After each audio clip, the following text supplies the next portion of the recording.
welcome to the 1 in 20 show, where we're looking to find the next 1 in 20 successful individuals who are pursuing their passions so that you can too. And today we're joined by Jackie Burns. Jackie Burns is a singer and actress based out of New York City.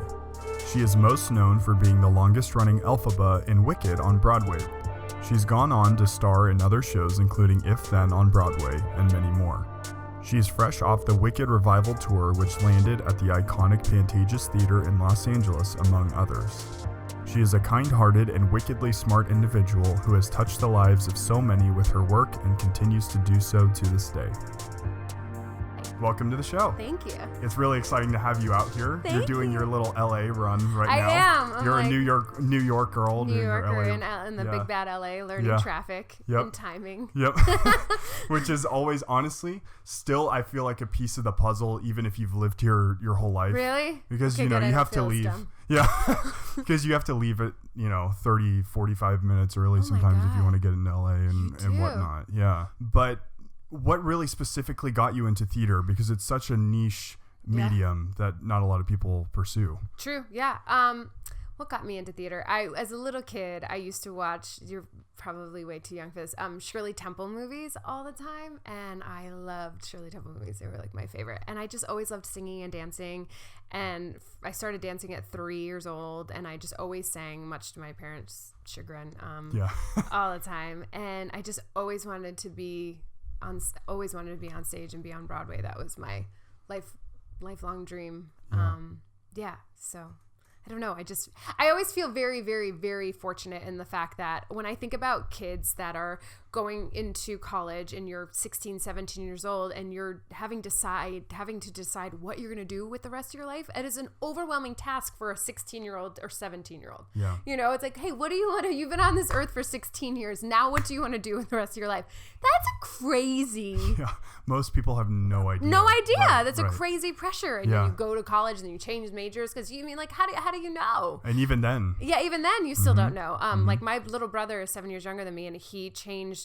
First he was going to be an audiologist and then he was going to be something else. And then now he's a third grade teacher and now he wants to be a principal. It's just you change. And I felt very fortunate in the fact that I've always wanted to be an actress and I've always wanted to perform, and that box has always been checked. And I felt very fortunate in the fact that I've always known. Yes. I'm also not good at anything else. I can't turn on a computer. I'd be worthless in the workplace. I'd probably get arrested. I mean, not arrested. I'd get, in trouble for saying something inappropriate, like swear. Yeah. It's cool to have you on today, especially because this show specifically started out with more theater advocates and people who are trying to get there. And now over time, it's become trying to find guests who are in it that can speak to the advice, topic itself. And so one thing that we kind of talked about a little bit before we started is a lot of people, especially like you mentioned, high school kids who are trying to, they're going to graduate at some point, 16, 17, 18, and they're doing shows all the time. Yeah. And theater's their life and they're performing. And then they get to the point where they're like, okay, well now I got to start auditioning for all of these schools that I want to try to get into. But then it comes down to like, do I need the school to be able to perform? Obviously it trains you to be a better talent, but if you are very talented, do you need the school? That's a really, really, really interesting and hard question, in the fact that each person has a different path.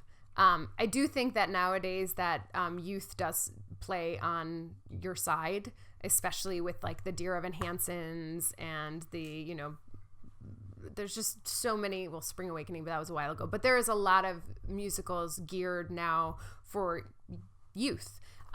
So it is advantageous. I wanted to move straight to the city after high school. Yeah. But like I was telling you, I was 17 and my parents were like, tough noogies, you have to go to college because you're a minor.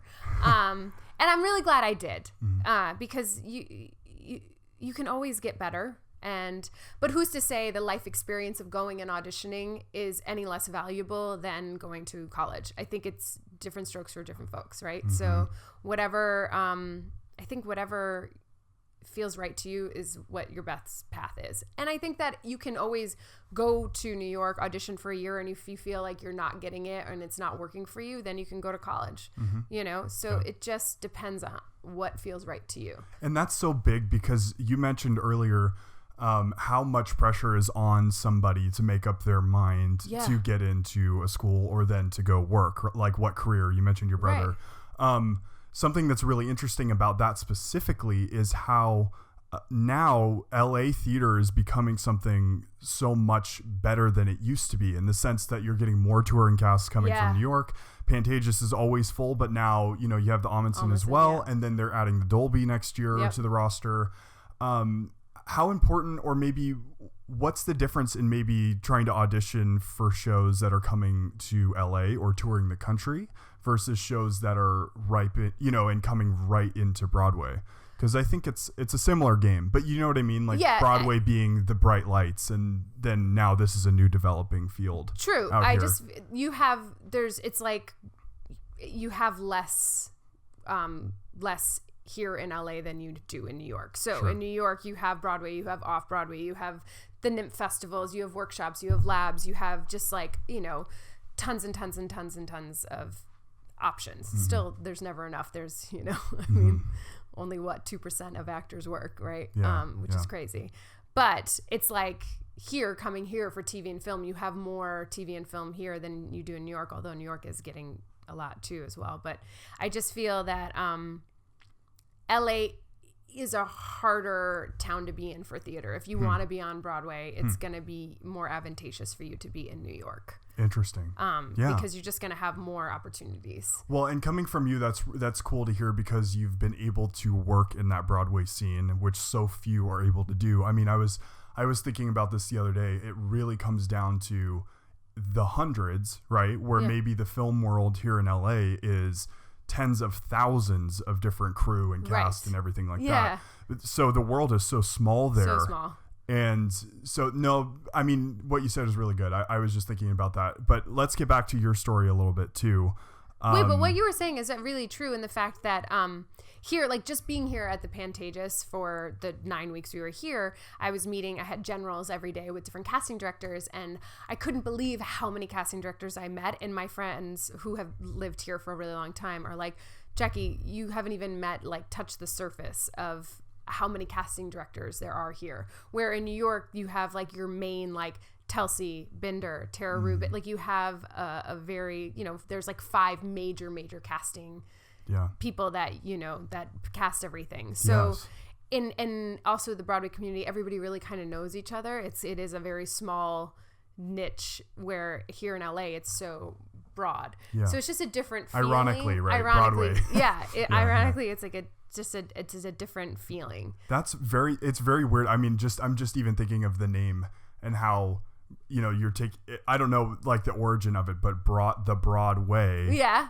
And it's so ironic that it's very so small. No, it's like everybody knows that. It's like, you know, 6 degrees of separation, where here in LA, I feel like it's just more sprawling. Yes. Yeah. Yes, definitely. Well, something I wanted to speak to is your experience of, so you finished college at UConn and you come out of that and you studied acting specifically. Right. You mentioned that to me, not musical theater.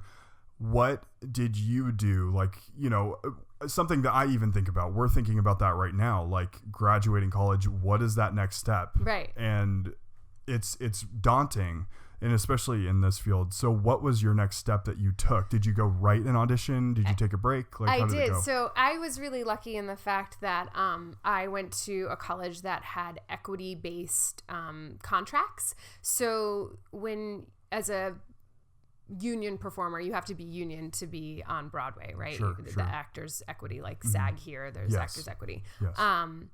And you can either get your equity card by getting an equity show where they make you equity, or you can be EMC, which is equity membership candidate, and you can earn points. And once you get like to 41 points, that's when, for me, I don't know how many points it is now, you can buy into equity.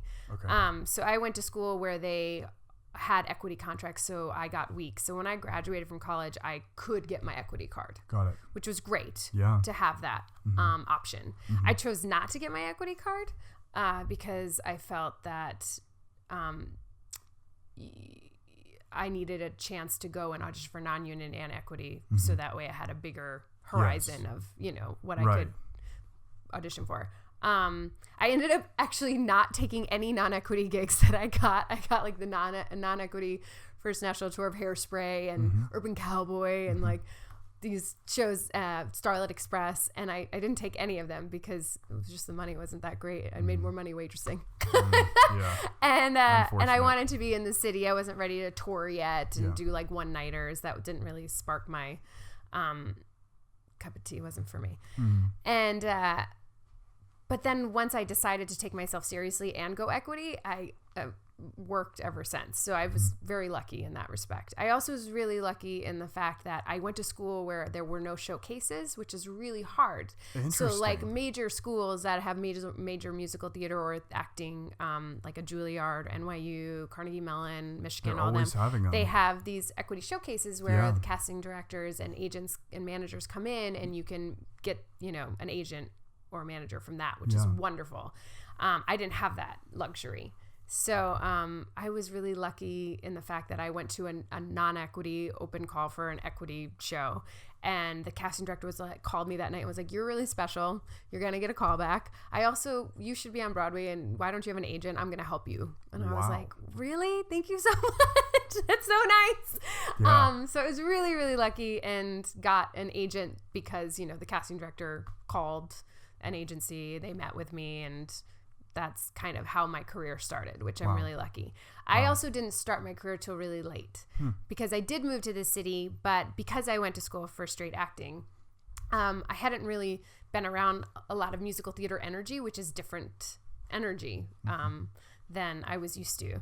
And I'd never been in a room full of 300 girls all auditioning for the same part, wearing the same dress, like a very Jason Robert Brown song of like, they're all there, younger and thinner than me, with their books. And I just got very overwhelmed. I had a panic attack and I left and I didn't audition for 2 years.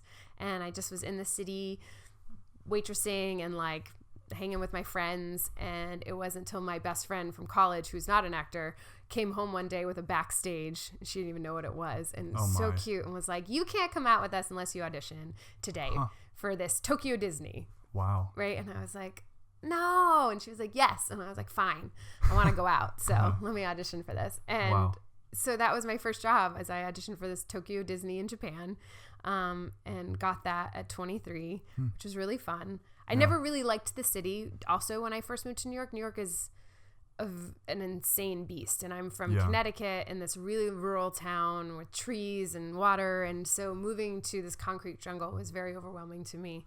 So I didn't really like it, and I kind of wanted any excuse to leave. So I got to go to Japan, which is great. Wow. And then I met a guy and decided when I was there, who was Australian, and decided from Japan to move to Australia. Wow. So I moved to Australia for a year, and then I came back to New York and still didn't want to be in New York, and so I auditioned for a cruise ship. And how ironic, huh? It's so hilarious, and got a cruise ship, and then 4 months into my 9-month contract on this cruise ship, I was like, I think I'm ready to like take myself seriously. Yeah. So I got off the cruise ship early, immediately got my equity card. I was like, I'm just gonna take myself seriously, get my equity card, and just try this. That's incredible. And luckily I've been working, knock on wood, ever since, which is really, really great. But sometimes I think to myself, like for the kids that are like, I want to graduate right from high school and go to New York and see what happens. I think to myself, God, where would I be now had I had graduated from college and really auditioned and tried, rather than like kind of go around and not really start till I was like 26, 27. But then I wouldn't have the life experiences that I have now of going to Japan and Australia and Thailand and all these cool places, and live my life and kind of grow up into the person that I am, that I can now use in my acting. And all those things are factors. I know that that's what you're speaking to, but I've noticed that too, like from trying to get perspective, and something I hear a lot on this show, because most of our guests now are on a little bit older side than me. Yeah, totally. So I'm only 21, but it's really, really cool to hear people say, I almost, not all the time, but say like, I didn't even want this, and then suddenly like I realized I had a talent for it and I pursued it and I got it. Yeah. But it wasn't, for some people, it's not, the career choice is not always their first. And we mentioned that, like, to bring it back to that point, we mentioned that before. But how powerful was it for you to then be cast in Wicked, just because it was a phenomenal show that opened with, you know, Idina and with Kristen. Yeah. And to follow that up and then be on the show for roughly 2 years, right? Is that what it was? How many years have I done the show together? Yeah. Altogether 3.5 years I've done the show, what is really cool, circling back, is I told you my first job was Tokyo Disney, right? Yeah. I had never been out of the country, and the night before I left to go to Japan, my parents came in because they wanted to drop me off at the airport because their little girl was going overseas. They'd never been overseas. And we saw a show called Wicked that was still in previews. That a friend of mine knew a guy who was in the show, got us house seats. So we're like, you know, 8th row center the night before I leave for Japan, seeing this show called Wicked that it wasn't the hit that it was, you know, today. Yeah. And I remember at intermission turning to my mom and I was like, I want to play this part someday. You know, ooh, that gives you goosebumps. Yeah, I was like, oh this is great, like that. Isn't that weird? It's like Hamilton, the room where it happened. It's like somebody, you're literally there years before you'll ever, you know, maybe have that opportunity. Like you hear that from filmmakers too. Like they'll go, you know, they'll be in a set, like they'll be at Universal and they'll be standing on set as a kid. Spielberg would show up to set and just be there. Who would have known that he became, you know, huge. It's incredible. Yes. Yeah. It was really, really so strange and amazing to then, like 8 years later, be in that dressing room playing that role that, you know, my 21-year-old self was like, what? I want to do that. And now I'm doing it. Yeah. And then fast forward, it was so crazy. Then when I finished Wicked on Broadway, I stood by for Idina in this show called If Then on Broadway. Meeting her was like so cuckoo to me because I was like, this is the woman that like when I graduated college, saw Wicked and was like, oh my God, you know, and also sang Rent, you know, all the time in college, like loved that show. And so it was also super strange to all of a sudden be like, hi, I replaced you. I am like, this is so weird. And like, you know, like I grew up watching you and it's just so strange and full circle and very, when you think about how many people in the world there are, I was like, they chose me to do that. That's crazy. And something that I find so fascinating about that is, you have your icons, like the people that you look up to, and every show that has the power, to change people, kind of like how Wicked does, and like the Hamiltons and the Phantom of the Operas and all those shows that really impacted people. Yeah. It takes, you know, the show itself and whatever is a home run, but it takes so many different parts to put it together. Oh my God, yeah. Because I know you would never like tout yourself being, you know, the reason it was successful. No. Because I don't think anybody would do that, right? Wicked is like, those shows are like the phenomenons they are because of, not to take away Idina and Kristen because they were iconic and legendary, but those roles were those roles no matter what. Because they were, you know, and that show was that show no matter what. You know, it's just a genius idea. Yeah. And all the factors of like the amazing direction of Joe and the choreography of Wayne and like, you know, the music of Stephen Schwartz, like they all made this monster mega hit, just like Andrew Lloyd Webber with, you know, Phantom and Lin-Manuel with Hamilton. And that's why those shows still go so strong no matter who's plugged in it, because the bones of the show are just so genius. Speak to why you feel that Wicked is meaningful beyond the subject matter, because we left when we saw the show at Pantages. That was my first time seeing it. I know, it's crazy. Isn't that weird? Wicked version. Oh my gosh. Like for me to walk away from that, and me and Emma started talking about all of the social kind of the buried social layers that it has and how deep it is. And we were talking about, you know, the original book that was out, and also kind of back to the very early rural Oz and how it was written, and it was so deep with so many themes, and you know, most people think of it as a hokey thing because they don't know what it means. Totally. But speak to like the meaning of it. Like there's so many nuances and things that can be dug out of it. I mean, sad. Like Joe Montello, the director, just came. The original creative staff all came for the opening of LA, and it was really great and talked about the show and he talked about the fact that it's so sad that it's so prevalent today, like the themes with the wizard and what is happening with Trump today. It's just so, it's sad that 15 years after it started that it is so prevalent and so speaks to what's happening right now. And that's why I think it's so uplifting to watch this woman, Elphaba, rail against all that is wrong in the world and not care about what it's going to do to her and stand up for what is right and just and to watch that her succeed, even though she doesn't succeed in the fact that she leaves. You finish the show and her and Fiyero are going to the Badlands or, gonna live a life hard and cold and hungry by themselves and not know where they're gonna go. But which is so un-Oz, by the way. Which is so un-Oz, but she fought for something that she cared so deeply about, and she succeeded in that. And I think that as a human leaving the theater, it gives us hope that no matter how terrible the state of the world is today, that there is hope that we can help in some even tiny, minute way. Yeah. Which I think we can all hold on to, because if we don't, then in the state of the world today, you get really quite sad and depressed. Yeah. I know. That's you just have to ignore politics. Yeah, completely. But, that's what's so funny about the art itself, the arts plural, but how there are movies and film and television and theater that really, really seeks to pull something out of something that we see, right? And it's so fascinating to me, and why I think I'm so hooked on theater, even though I haven't really acted in anything for a long time. Just as a theater goer, it really makes you appreciate that emotional connection and the empathy that it really ensues when you're sitting there and watching something live. Yeah.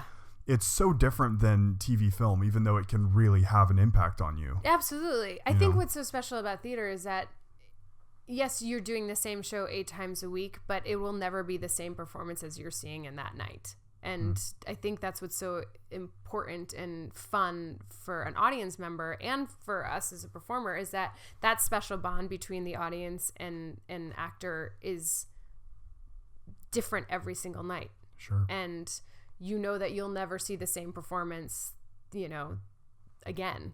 And you can't turn and rewind it, and you can't go back, and you can't finish a song and be like, oh, I really like that, do it again. It's like, no, we're moving on. And that's so wonderful, especially in this day and age where everybody has to record everything on their phone. And it's just to put every technological thing away and just have an experience, a communion between the stage and the audience is so special. And I think that's why the arts are such a special thing. Yeah. Is that you can leave the world behind you and go into this dark theater and sit down and commune with these actors and watch this story being told and not have any other distractions. Right. Isn't that so weird how you don't necessarily feel that when you're in front of in a movie theater? Yeah, no, because I've never felt that the same way. You just can't, because it's a screen rather than an actual human you could touch. Right, it's not there. Yeah, like that screen, they did that take 17 times. Yeah. They took probably a tiny little fraction of all those 17 times to make that one perfect performance, where you are seeing somebody raw up there on stage. Anything could happen. They forget their lines, they can crack, they can, somebody can not show up to places, it's just like, you never know. You can't, that tangible liveness is something so different than something that's manufactured. It's not we're looking at a screen right here, honestly, and this, it's like a white canvas, and that's it. You can touch it, but it's not 3-dimensional. It's not like the image looks 3-dimensional, right? But that's why I think I've always had such a respect for Broadway talent. And I was going to mention that I don't think I've ever been so moved by a leading woman's powerful belt than yours. And I know it was the incredible mix that the sound guys do is incredible. But it's the end of Act 1 when you break out and you fly. Yeah. And I don't think I've ever felt that way before, because it's so out of body the way that it sounds, and that role is powerful, but it's a mix of all of those factors. You're sitting there as an audience member anywhere in that theater, specifically, let's say the Pantages, which holds 2,300 people, and they fill it every time for a show like this. They do. Everybody's having some sort of an experience, and people who deny that it's like... Yeah, but just so you know, LA audiences are the best audiences ever. Really? Oh my God. Yeah. You guys are it was, yes. it's like a resurgence. That's kind of what I'm kind of hinting at a little bit with like the LA theater thing is I think there's such a resurgence toward bringing it back here because I think there's a lot of theater people here that miss it. Yes. That they wish that it was here. I mean, it's so sad when you go down to LA and there's literally Broadway in LA. Yeah. There's a street that had all of those theaters that never got used. Yeah. And now they rent them out for events, or there's like vendors that are like right outside of it, and you're like, man, these things are pieces of art. They, just like New York, and it just never got started. Yeah.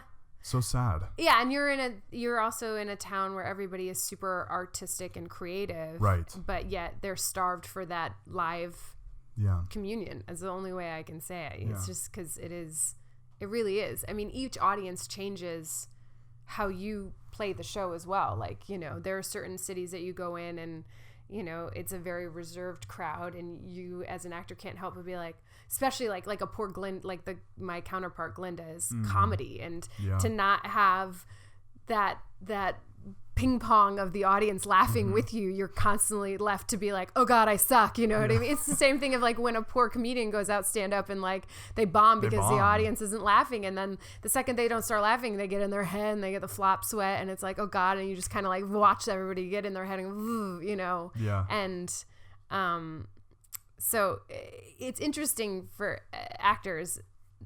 Sometimes I want to like shake the audience because I'm like, oh, if you're not having a good time, we're not having a good time. Really, I mean, you have to make it work and stuff, but it just makes your life much harder and much more difficult. So everybody in my cast loved LA so much because you guys were such a participatory audience. And I think it's because the bulk of people that were there are actors and or in the arts in some way and know and appreciate the craft of theater. And so therefore are on the journey with you, which is so fun. Totally. Will you speak to why you think, given this is kind of actually more of a big abstract question, but because life is short and fleeting at moments because you only have, X amount of years, and we don't even know how many years. Yeah. To what end do you think the arts are important as a business? Because something we talk about a lot is like trying to monetize the art. Yes. And the more I have guests who are more established on here, the more I realize that they were able to monetize it somehow or are figuring that out to a point where they're still getting work. But why do you think that the arts should be a monetized thing? As a business thing, I think it's really, really, it's interesting. Theater is a much harder thing to capitalize on, because of the fact that, it's just a smaller pool of people that you can reach, where, a streaming Netflix series can reach all over the world, where Broadway is in one small, you can't see it anywhere else. So and if it's not a hit, it takes a lot to make a hit, and then it also takes a lot to recoup, and it takes a lot to run, and it just doesn't have the facility that, turning on a TV, it's like you have a house of 2,000 people and you have to pack it every night. And I think that's really sad because I think sometimes the art that gets made is trying to, not to say that they're not wonderful, but like movie musicals that already have where producers are trying to find something that already has a base so that it's less scary to then move forward and know that, it could or could not be a hit. So new works are really, really scary nowadays because of the maybe not, maybe will it work, maybe it won't, and you're going to lose a lot of money. Yeah. So I hate that risk. I hate that. It makes me so sad because a lot of cool things don't happen because of the money. Right. And then a lot of things get made that shouldn't because it's like, oh, well, this will be a surefire hit because, it was a great movie and we Fast can get and Furious 10, 12, yeah, 12, 14. Yeah, so it's just like, okay. Right. Yeah, and it's just, and that makes me sad about the art sometimes because a lot of cool stuff will get missed. But then a lot of cool stuff will get celebrated. So it's like, but it's like 90 to 10. Yeah. It's frustrating to me that people will not see through the layer of popularity. And what I mean by that is, would we have really watched a show like Breaking Bad, for instance, if the world wasn't talking about it, because their ratings started low for the first like 3-4 seasons. Yeah, it was and then slow season burn. 5 it was like pew, shot way up. Yeah. And same with theater, I think, where shows don't catch on until somebody's like, oh, this is the best show ever. You have to, if the Times or something shouts you out. But that's with everything. That's with like actors. You know what I mean? It's like I have so many good friends. I had this guy Andrew Reynolds, who I know him. He's wonderful, right? Yeah, and we were doing a show at the Paper Mill Playhouse, Smoky Joe's Cafe, and right before I got Wiccan, right before he got Book of Mormon, and I had a biggest crush on him because he's so handsome and cute and funny. And I was like, you should be on every TV show there is. And he's like, Jackie, he's like, I can't get, arrested. He's doing well now. I think. Well, yes, because because all of a sudden, then one person was like, you're it.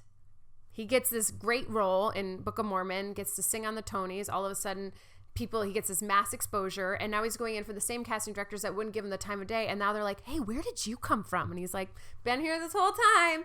But that one person said, this is the new thing. And then everybody was like, yes, that is the new thing. And your talent hasn't changed. So it is frustrating because as an actor or, probably anybody who's producing some TV show, it's like when you have gold, but it's not until that one person or like says it and then it validates and then everybody else can get on board. Let's speak to validation because this is huge. Something that, for me, my background is in film. That's really what I'm trying to pursue, and I've been doing it for 10 years, and I've had an editing job for a long time. It feels very natural to me. It's something I want to pursue, right? Yeah. But something that sucks about the social media age is that the validation thing is huge. Huge. And it sucks because it when somebody has a victory, a small victory, maybe worse, something they wrote, something they performed was very good. And something that, maybe they don't see as good because maybe they're not, stuck up or something like that. But a small audience recognizes it as excellent. Mm-hmm. But the artist themselves feels defeated if I was to go make a film and it didn't get the exposure I wanted it to. Right. Without distribution, people start really crawling back into their hole and thinking they're not talented. Right. And I know that that's an actor thing because that's all that, you are your own image. You're your job. Yes. And it's not, it's not you hiding behind a desk. You are it. Yeah. Do you want to speak to kind of what that's like now? I think it's really, really hard in this day and age with the social media is that, that the numbers of how many followers you have correlates to whether or not sometimes you could get a job. It's like you have two people that are up against each other and they're both super talented and one has 100,000 followers and one has 10,000 followers. Most likely the producer is going to go with 100,000 followers because if 10% of those followers go to the show, that's 10% of free ticket sales, free publicity. And so it's a double-edged sword in the fact that sometimes it might not be the best person getting the job or just because of, a popularity on social media. And that in itself is such a job. And for me, I'm not great with technology and I actually really don't like it. And that's just not where my passion is. And I hate that I have to post on social media because I don't think I'm that important. And, what I love to do is be on stage and tell a story through a character. And so it's hard for me to validate me saying, look, I went to the grocery store today and take a picture of it and post it. But that's what people like. And so it's a hard thing nowadays for me as an actor to have to subscribe to that. And also it's hard in the fact that, social media is this rose-colored glass of like your perfect life. And then I feel like so many times people forget that that's not real life and people are starting to post a little bit more, but most people post their victories. And then people forget that there are a lot of no's, people think, oh, you're so successful, Jackie. Yeah, it's a false I don't know. It's like a scrim that drops in front of the stage. Yeah, like your life is perfect. Yeah, it's like, no. I just auditioned 8 times and didn't get one call back. It sucked, but like nobody posts that. They post like, I just got a job or, and so. Or on Twitter, it's always, my life sucks. Yeah. And, something sucks about something and, I got to tear it apart or, it's just positivity's hard to find. It is. Or it's overly positive that's not real, making somebody feel bad. Or it's like everybody jump on the bandwagon of tearing something down. And it's like, So it's interesting, and we can all hide behind it rather than just have an honest conversation and commune with a person. That's another thing, like, you know, with the theater, is that you have to put your cell phone down and you have to be present rather than, you know, how many times do you go out to dinner and you see two people at dinner not talking but on their phones, and it's so sad. And I feel like and even how many times do you actually call somebody on the phone now? It's usually just through text, you know, and it's as minimal as interaction as we can get nowadays, which is, this is good stuff. It's just very sad to me. Yeah. Because I am at an age where it wasn't always like that, where you guys kind of always have, I mean, I didn't get my first cell phone until I was in college. Right. You know? So, it's interesting because I think it's revealing. It's, social media is what I'm talking about, is revealing who people really are, even prior to it, because people didn't used to, like you're mentioning, people didn't used to have to throw up a story or something like that said what they're doing. Most people they had the privacy of their lives. Right. But now there's a pressure for everybody to be on it, and it's kind of a beast. It's hard, and it's it's like, and you're not real friends unless you're on Instagram. Like, that was something that was interesting for me. Isn't that so weird? It's so strange. It's like, if you're a real friend, it was funny. When I was in LA doing Wicked, the girl who plays my counterpart, Cara Lindsay, Glinda, she is genius, and I love her to pieces, and we're actually really, really good friends. And I flew to New York, and it was the first time I was out of the show, and my standby went on, and on social media there was a bunch of pictures of the two of them looking like they had the time of their lives, and I thought that was so wonderful and great and happy for them. But then I got a little backlash of like, why doesn't Kara and Jackie ever post? Are they really friends? Maybe they're not really friends. And I was comments. Oh God, I was like, that's crazy. Yes, we're really friends. But then we came back and I said to Kara, I told her about it, and she's like, I know, it's like, you're not real friends unless you're posting it. And when did that become a thing? Because when I'm with my friends, I want to be with my friends and not be like, oh, that was funny.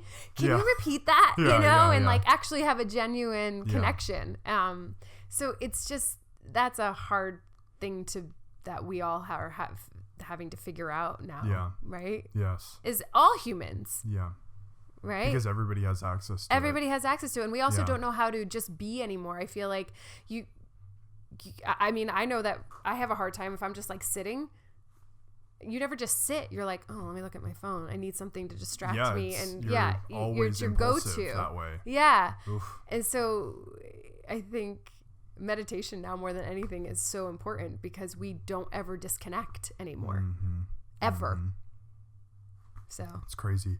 I did not intentionally mean for this to go this way, but then again, I really do think it's really helpful because something about this show specifically is I hate when I'm watching an interview and all the interviewer has to ask is what was Wicked like? What was, totally. You know what I mean? Because it's not always genuine. It is from maybe your perspective, but they're only trying to get the commercial things out of it because that's what sells. It's true. Totally. But I think if you run with something for a long time that sticks to a genuine nature, it somehow will be, discovered, hopefully. Maybe not.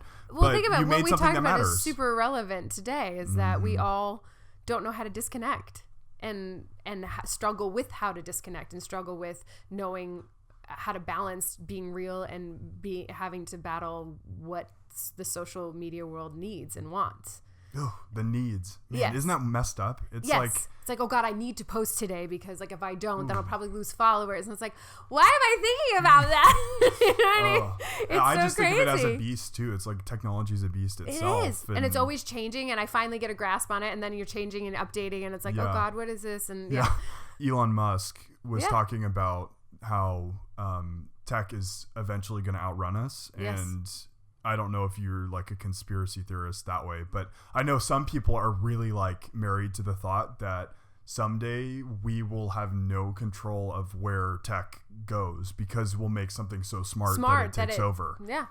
And I might be why we want to stay away. I get overwhelmed. I get overwhelmed when what about like when the phone knows who's calling you? Maybe it's this person and they've never called you before. You're like, how do you know that? That's crazy. I mean, I know how they know, but it's everything so like a step ahead of you, or knows where you're going with a text and autocorrects it before you even. It's like, how how did you know that? They anticipate. Yeah, it's like, you're so much smarter than me. It's I hate that. Yeah. It's trained and then it thinks. And anyway, let's get back to theater for in the last in the last closing minutes. So I kind of wanted to ask you about what your future kind of entails, because you're obviously here in LA. Yeah. Not in New York for theater stuff. You finished up the tour for Wicked. What's on the docket for you? What are you kind of thinking of doing? Is there anything holding you here that you'd love to try? Yeah, so the whole reason why I came out to do Wicked in LA is because I've never played the West Coast before, and I've always wanted to check out the West Coast and try TV and film, and had never had the break and the opportunity to do so. And so it was a perfect storm of getting to be seen out here and feel if I liked living out here, and meet people out here. And so that's why I came back, is because I liked it. Yeah. What's there not to like except for traffic? Yeah. And so it's kind of crazy for me to go from knowing what I'm doing in New York and have been established and have people know who I am and have made the connections that I have, to then starting over. Yeah. Because it's a completely, and that's really hard and scary and interesting, and definitely a new chapter in my life. Yeah. And it's something that's really cool about that is that you've left a legacy in New York. And it's funny, I'm going to go back there in March, March and early April. And when I've been there, it's so magical, because when you step onto Broadway, like when you step onto those streets, it's as if there's a time, it's as if time like kind of stretches out, and you feel like the energy and the magic, maybe much like Hollywood here, but I just don't feel that here as much. I feel like it's something so special there. Well, it's because it's so condensed. Broadway is such a condensed, it's like in Midtown in these couple blocks, like a 10-block radius both ways. And, it's theater after theater after theater after theater after bright light after bright light, where here everything's much more spread out. You have Studio City, but then you have, it's just, it's not the same kind of like, wow, you're here. Right. That I think makes Broadway really special. Yeah. Yeah. That's awesome. Okay. In closing, since this show is kind of really advice based as well, like trying to build the next generation of creatives in general, what would you say to, we'll make this specifically to theater, but what would you say to people who are trying to trying to actually break into theater? What is your advice to them as far as the hustle and the things that they have to do to kind of get there? Yeah. Briefly, you don't have to go crazy. No, totally. I wish somebody had told me when I was starting out, especially when I was really young, and your brain is like a sponge and you can learn so easily, is that the more you know, the more marketable you are. Like how many times now musicals where the actor plays the instrument as well. That Sweeney Todd, there wasn't an orchestra. All the actors played. Patti LuPone played the tuba, I think, and Bands Visit, everybody play. So the more you can do, the more casting opportunities you have. So take every class. I don't read music, yet I'm a singer. Like, that's why don't I know how to read music? Silly. I don't play an instrument. That's crazy. Like, why don't I play piano or the guitar? That's like Ramin Karimloo or whatever. Never knew how to read music, and then can sing Jean Valjean better than anybody. It's just like, I didn't take my first voice lessons until I was 31. Like, it's just like I didn't, and so looking back, I wish I had somebody say, like, just the more you know, just get in there, take every class that you can, but also have outside interests, because if you just submerge yourself in acting and dancing and singing 24/7, you're not going to be the well-rounded individual that you need to be the best actor that you can be. And also you're going to get so tunnel visioned that these no's that you're going to inevitably get, because every Meryl Streep's even gotten a no, are going to be that much more catastrophic to you, where if you have outside interests as well, you can use that to maneuver and keep you going on this path, because it is a really hard path. So you have to have outside interests. So it's that delicate balance of being super driven and working really, really hard and constantly studying, and also having outside interests to keep you grounded and balanced and not go insane. Yeah, You know? that's true. Yeah, that's great advice. Well, thank you for being on. Yeah. Really exciting. You can find Jackie on Instagram. Haha, we didn't want to talk Instagram, about social follow media. me. No, I'm just kidding. What's your tag? Jackie Burns NYC? NYC. No, not something like that. No, I don't know. Jackie Burns you know NYC, what it is. right? I shouldn't know. I don't know. That's how bad I am. Oh my gosh. You can find her on social media, and you can check out stuff that she's done, including the Wicked tour that they just did, and follow her to just see what things are coming up.